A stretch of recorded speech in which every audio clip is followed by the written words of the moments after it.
monde a déjà été triste dans sa vie, que ce soit à cause de la perte d'un être cher, d'une séparation amicale ou amoureuse, des réseaux sociaux, ou tout simplement des épreuves de la vie. Tout le monde a déjà ressenti de la tristesse et c'est normal. Alors si vous êtes triste, si vous avez mal, si vous avez besoin de pleurer, si vous avez besoin de vous isoler, alors pleurez, alors isolez-vous. C'est normal. Il y a un temps pour ça. Je suis de celles qui pensent que dans la vie, il y a un temps pour tout. Il y a un temps pour rire, il y a un temps pour pleurer. Alors si c'est le moment pour vous de pleurer, alors pleurez. Exprimez-vous si vous avez mal. Exprimez-vous si ça ne va pas. Mais à un moment donné, il va falloir vous relever. Parce que pleurer ne résolvera pas le problème. Pleurer ne changera rien à la situation. Pleurer, ça vous fera du bien, oui. Mais après, et après, qu'allez-vous faire de votre vie? Vous ne pouvez pas passer votre vie à pleurer, on est d'accord. Vous ne pouvez pas passer votre vie à vous lamenter, nous sommes d'accord. Alors, lorsque vous estimez que vous avez suffisamment extériorisé votre sentiment et que vous souhaitez vous reprendre en main, alors cette vidéo est faite pour vous. Avant de commencer, je tiens à dire que le temps guérit toutes les blessures. Et tout ce que je vous dirai ci-après, ce sont des choses qui marcheront progressivement avec vous. C'est-à-dire que si vous faites ce qui est dit dans la vidéo, peut-être aujourd'hui, vous ressentirez une légère baisse de votre tristesse. Mais demain, la baisse sera encore plus significative. Et ainsi de suite, et ainsi de suite. Parce que le temps guérit toutes les blessures. Quand on a mal, quand on ne se sent pas bien, c'est le moment de grandir, c'est le moment de se questionner, c'est le moment de se demander pourquoi je suis là, pourquoi est-ce qu'on m'a créé, qu'est-ce que je fais là, d'où je viens, où je vais et qu'est-ce que je fais présentement de ma vie. Nous les musulmans, on a la chance d'avoir une religion qui répond déjà à cette question-là, à savoir qu'il est dit dans nos croyances que le Seigneur nous a créés pour que nous l'adorions. Notre but ici sur terre est d'adorer notre Seigneur. Alors on est censé, surtout quand ça ne va pas, multiplier les actes d'adoration, multiplier les prières surrogatoires, multiplier l'aumône, multiplier les bonnes actions afin de nous rapprocher de celui qui nous a créés. Et d'après vous, vous pensez que qui mieux que notre Seigneur pour nous guérir de notre mal? Mais il n'y a personne.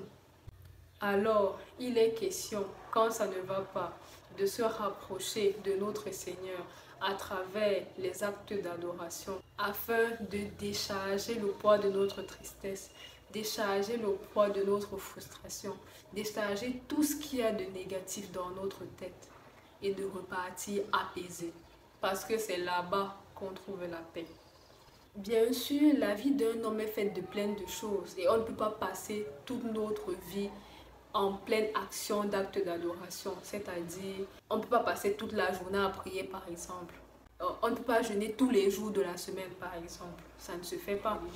Alors, quand nous ne sommes pas en plein dans ces actes d'adoration-là qui nourrissent notre âme, ce que l'on peut faire, c'est nourrir notre corps. C'est prendre soin de nous. Prenez soin de vous encore plus quand ça ne va pas. C'est à ce moment-là que vous avez le plus besoin de vous-même. Levez-vous, quittez votre canapé, quittez votre lit. Prenez une douche bien chaude, histoire de vous relaxer. Portez de beaux vêtements pour que lorsque vous vous regardez dans le miroir, vous aimiez ce que vous voyez. Parfumez-vous. Si vous êtes une femme, vous aimez le make-up, make-upez-vous. Si vous êtes un homme, coiffez-vous, rendez-vous beau, de telle en sorte que vous aimiez ce que le reflet de votre miroir vous renvoie. C'est une action assez banale que de prendre son bain, de porter de beaux habits et de se parfumer. Et ce sont des choses qui agissent sur le mental. Et maintenant, à ce moment-là, essayez de comparer vos pensées lorsque vous étiez affalé sur votre lit ou sur votre canapé et les pensées que vous avez maintenant lorsque vous voyez devant le miroir propre et parfumé. C'est pas pareil.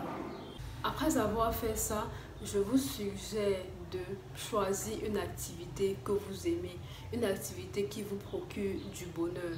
Pour ma part, c'est par exemple la pâtisserie. J'aime bien faire des gâteaux, j'aime bien manger des gâteaux. Donc quand ça ne va pas, je me lève, je m'en vais à la boulangerie, j'achète tout ce qui me manque pour faire mon gâteau. Et je reviens le faire. Et rien que cette activité-là qui me procure de base du bonheur va occuper mon esprit et va me faire oublier pendant un moment tout ce qui me rendait triste. Alors pour vous, ça peut être autre chose. Vous pouvez aimer le sport par exemple. Allez faire une petite balade dans votre quartier. Allez dans les petits jardins. Soyez au contact de la nature. Ressentez le vent en fait, le vent qui tape les feuilles. Ressentez l'eau couler des fontaines. Ressentez les chants des oiseaux. Ce sont des choses qui aident à apaiser le cœur et pendant lesquelles je vous recommande d'être en contact lorsque ça ne va pas très bien. Bien sûr, encore une fois, ce sont des choses qui me plaisent à moi. Choisissez une activité qui vous plaira à vous et faites-la. Entourez-vous des personnes bienveillantes pour vous. Trouvez ces personnes-là qui sauront vous écouter si vous avez envie de parler ou bien qui sauront vous faire passer un bon moment si vous avez envie d'oublier. De nos jours, les réseaux sociaux participent également à la tristesse d'un individu. Sur le net, on a tendance à se comparer à des personnes qui sont mieux que nous ou bien qui paraissent mieux que nous. Alors, en ces moments où ça ne va pas, il est préférable de limiter notre accès à nos réseaux sociaux. Voilà pour ce qui est en général des choses que je fais lorsque ça ne va pas. J'espère que cette vidéo vous aura plu et vous aura aidé. Merci d'avoir regardé jusqu'à la fin. Je vous dis à la prochaine.